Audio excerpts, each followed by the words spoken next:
Hello. So if you've been watching my videos, I just want to say thank you and welcome back. If it's your first time watching, my name is Nettie and I like to talk about just faith-based topics. Sometimes I talk about other things, but for the most part, this is what we like to do. Today I will be talking a little bit about my experience in a cult and why I left, how I left. So let's get started. My parents were both raised Catholic. However, my mom eventually decided to start a Bible study with the Jehovah's Witnesses, who consider themselves a sect of Christianity. They did their best, but it was kind of weird at home with my sister and I because my dad was still Catholic and my mom was now a Jehovah's Witness. It was a little weird at times. However, for the most part, we did attend meeting, which is what we would call church, attending church with our mom. And those were held at Kingdom Halls, which is what we would call the establishments, like church, basically a church. That's what they call them. And I was a part of that pretty much since I was a child, a small child. I mean, just a few years old, up until I was maybe 19 or 20 is when I left. I do want to start off by saying that this is not an attack on anyone personally or anyone's character. I have a lot of respect for my elders and my family members. Several of them are still a part of that organization. If you know them, please be respectful. I will not disclose their names just out of respect for them and their privacy and just their decisions. But if you do know them, please be respectful. I am not here to shame anyone. I am only here to talk about my experience with it and how I'm here now, how I left. Yeah, I just wanted to say that. Okay, so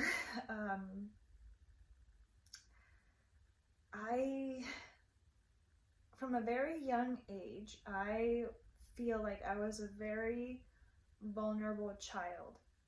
I mean, I talked to a lot of my aunts, and all that I really got from them was that, oh, you were always such an obedient child. You were always very, just, you did what we asked you to do. I seemed like a docile kid. Like I just, you told me to sit there, I sat there. And I do remember my dad used to say that to me, which is why he would take me on jobs with him, because I listened and I didn't have a problem with that. I think my sister was a little bit different, but I, for the most part, just wanted to be obedient. And yeah, so from a very young age, I remember having a desire, a love for God. I remember writing him letters. I remember taking big giant posters, those poster boards that kids use for school projects. I would have that, and I remember one time, I don't remember what I did. I think I made my sister cry, or I hurt her feelings or something. I got in trouble for it, and I felt so awful. I took one of those giant poster boards, and I took a Sharpie, and I wrote on it. I wrote him a letter, and just basically repenting. So I had always had that, and I feel like the enemy just grabbed hold of that. He took something good and he manipulated it for obviously something bad. Being raised in the Jehovah's Witness organization, I didn't realize it then, but it was a lot of brainwashing, a lot of control, a lot of mind manipulation. And again, I didn't see that. I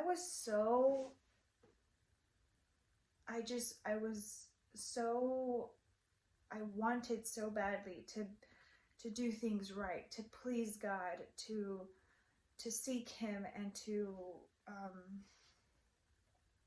do what He asked of me in that organization, because it was all I had really known, and it was very convincing that it was the truth. That's what they call it, that they are the truth. I did my research, I just didn't do it deeply enough. I always read things the way that I wanted the answers to be. And another thing, they condemn and highly, it's not okay or allowed for any member of their congregation to read stuff up on the Jehovah's Witnesses or the Watchtower Society or Charles Russell, who is the originator of the religion, off the internet, off Google, off any other source other than their own website or their publications. So you were always reading stuff from them with their narrative and the way that they wanted you to learn it. Okay, so I never really had any true reason to question anything, because I was just in this bubble of whatever they wanted. I really just, I feel like the enemy he just jumped on that, and he kept me there, kept me, I know and I feel captive is what I was in that time of my life. I'm not anymore. I'm free, and I'm so thankful by the grace of God. But during that time period, I was still captive, and I never really developed a relationship with my father until many years after leaving, after that. And it was more of a religious thing, lifestyle. But we can get into that in another video if you guys are interested in that, and like what it was actually like, like a day-to-day lifestyle of somebody in that organization. They are considered number 2 in the cults in America. I believe the first one is Mormonism, and the second is the Jehovah's Witness organization. But anyway,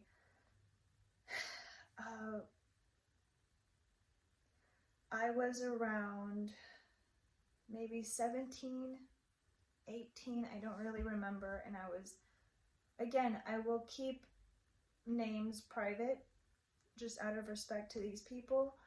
I don't wish anyone any harm. It's just to talk about my experience. But I was dating a young man who is a part of, I don't know now, but he was then a part of the organization as well. And he was in my congregation.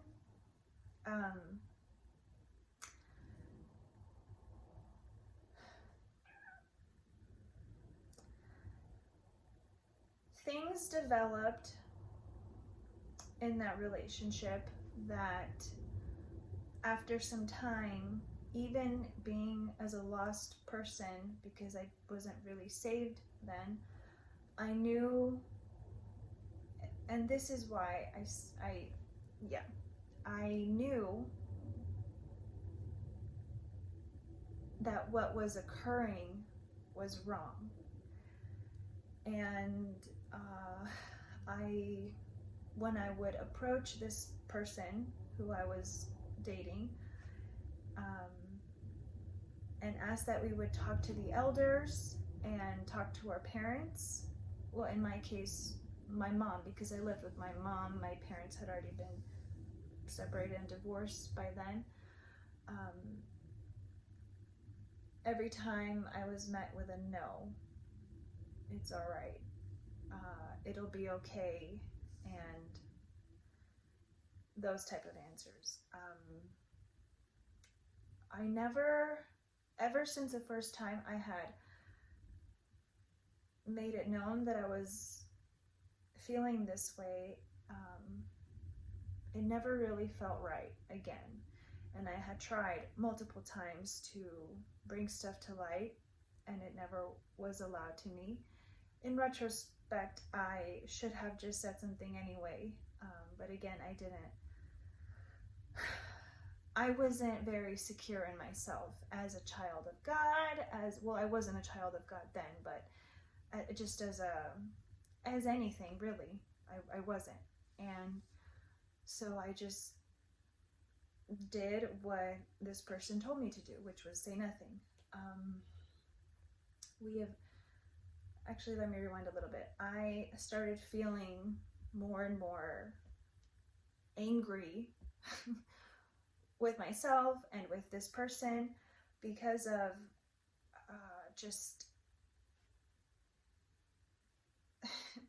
I didn't feel heard. I didn't feel like my efforts in the congregation, as far as preaching went and conducting Bible studies went, were being blessed by God because of the things that were happening in private. And so I was getting very angry, and I had a conversation with him, and I told him I was not prepared for marriage anytime soon. And I need to say that because in the Jehovah's Witness community, it is very frowned upon for any couple to be dating for a long time, which as a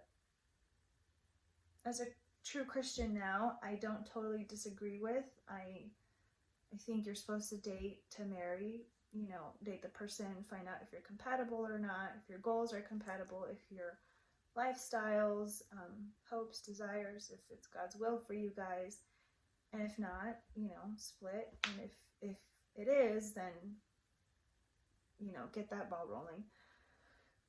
However,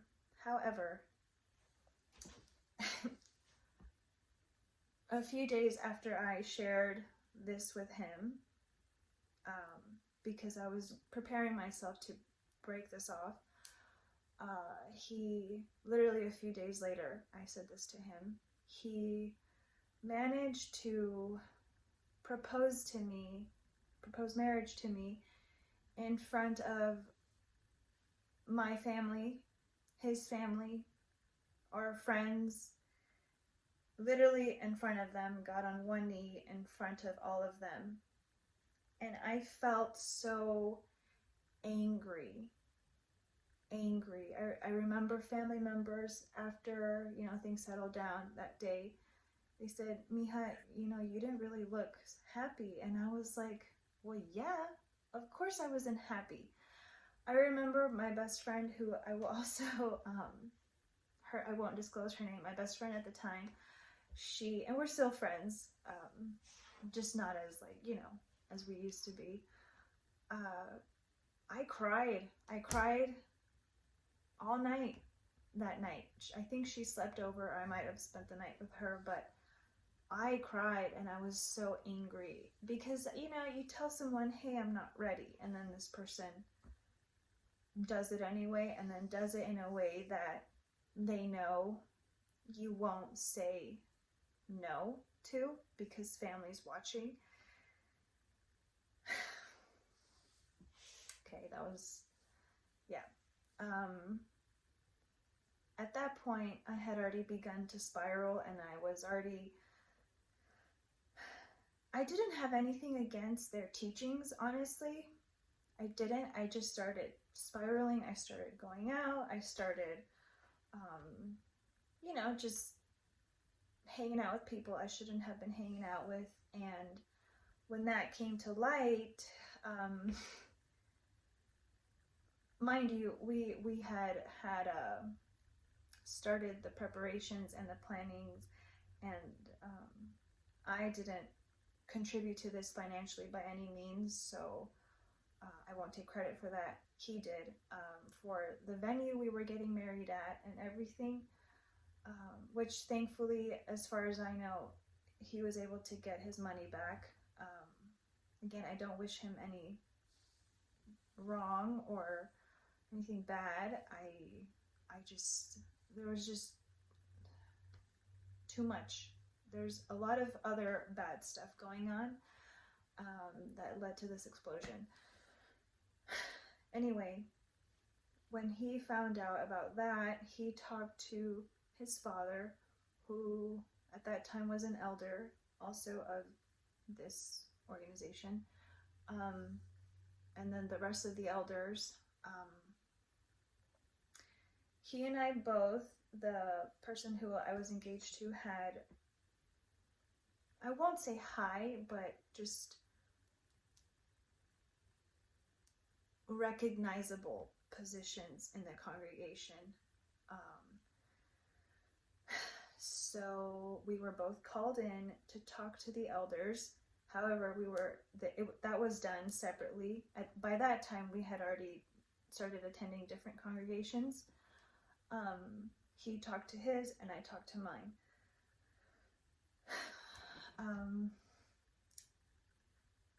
Looking back now, I wouldn't have agreed to this in this manner, but I mean, I was young. I was 19, 20, maybe 21. I don't know. It's all very fluffy, and I've tried really hard not to dwell on those details, but for the sake of sharing this, I will. When I went to go talk to the elders, and this is how it's done, the person who's in trouble has to agree to talk to the elders of that congregation. They're all men. I was a very young woman then. My mother wasn't in there. Sisters in Christ weren't in there. Well, I should say sisters in Christ, they weren't actually, but at that time I thought they were. They asked me very, very uncomfortable questions when I told them everything that had happened. When I had told them that I wanted to say something, as soon as there was something to share,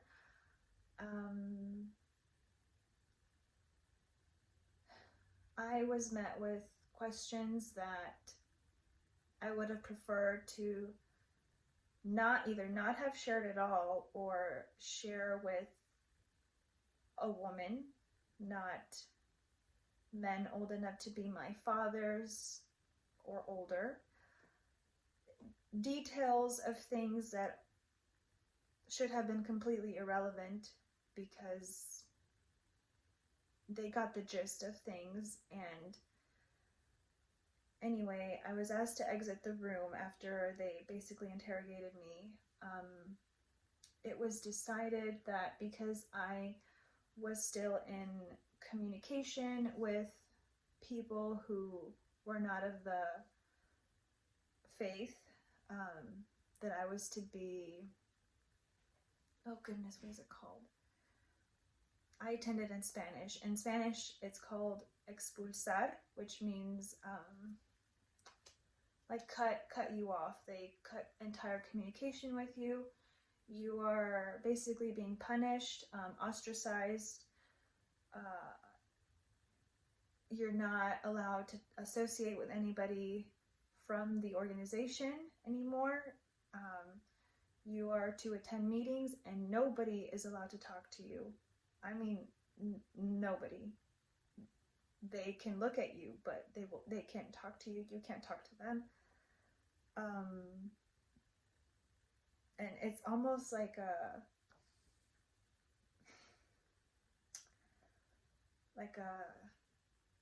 you're on probation, basically. And they told me that that was what they had deemed as appropriate for my punishment to be. And at that time, I was so eager to just please God, and I knew I was in the wrong for some stuff, and I had been responsible for it. So I agreed to that punishment. And for some time after that, I mean, it was really hard for me having to muster up the courage to walk into those kingdom halls, to attend service, to keep attending church meeting. But it was embarrassing. I mean, they announced it from the pulpit to the whole congregation. Nettie, is now excommunicated and blah, blah, blah, blah, blah. Right? So then everybody's kind of like, they do that kind of thing. And I'm sure I did it too when other people got in trouble. But it was just, it's a very abusive environment in that sense. I can't, anyway, because it was a mutual, it took two of us. I asked him what his elders had decided for him, and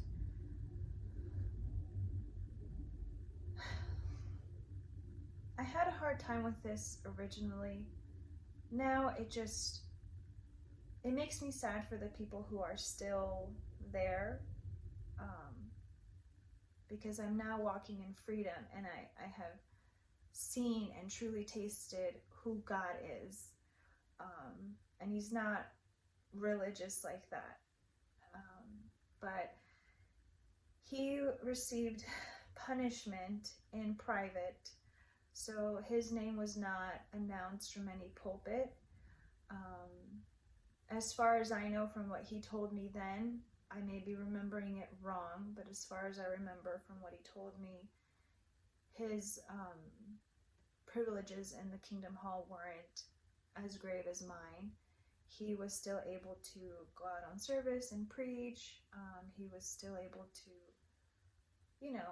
do certain things, whereas I was entirely just excommunicated. Like, to the point where the elders of my congregation at the time went to our house, because I was living with my mom, and we were actually living with my cousin then in his garage, and they told my mom that she was not allowed to talk to me, because my mom's baptized and I was baptized. My sister has never been baptized, so they couldn't really tell her anything because she wasn't a formal member of their congregation. But they told my mom that she was not to talk to me, that, and my mom saw firsthand the type of treatment that they gave me versus the treatment that this gentleman, this young man who I was engaged to, received, and they were not the same. It seemed very partial, because his dad was an elder. My dad wasn't even in the picture. I had essentially no protection.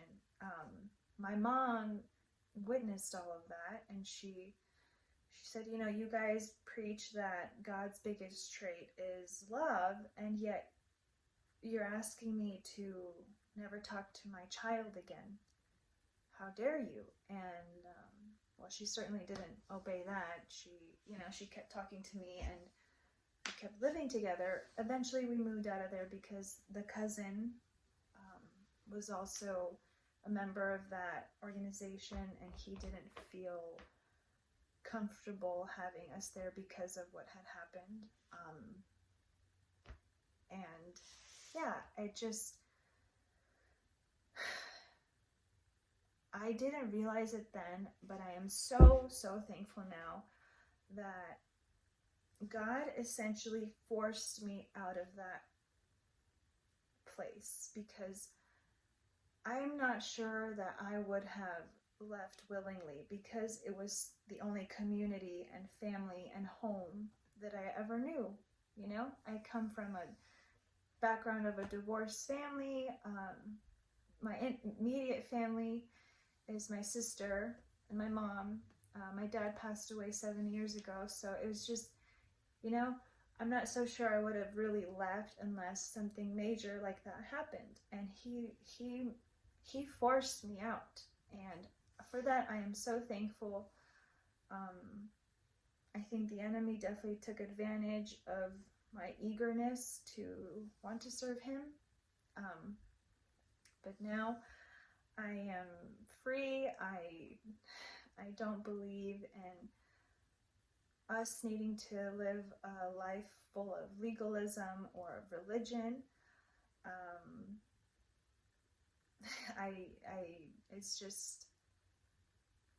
I'm just so thankful for God's grace and for now understanding what it means that he sent his son for me and for you. I'm so thankful that he did it for me, and that I eventually humbled myself and asked him to show me everything. And I pray for the people who are a part of that society. It makes me sad because the enemy is so deceptive and so just full of, you know, wanting to take as many with him. And of course I feel for everybody who's still a part of that, but I feel more naturally for my family who's a part of that. I pray for them.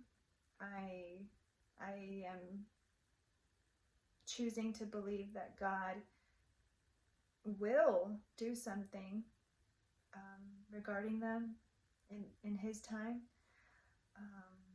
And if you are a part of that organization and you are having doubts, questions, you're more than welcome to reach out and talk to me, ask me anything regarding that.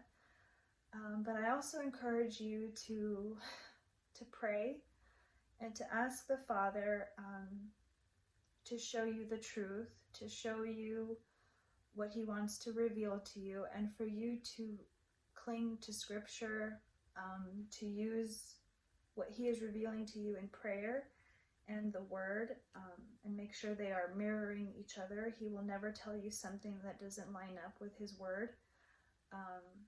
Just truly seek him, and I know he will answer. So thank you so much for watching, and just stay tuned for part 2 of this video. I will be talking a little bit more about what happened after that. So thank you, and I hope you have a good day.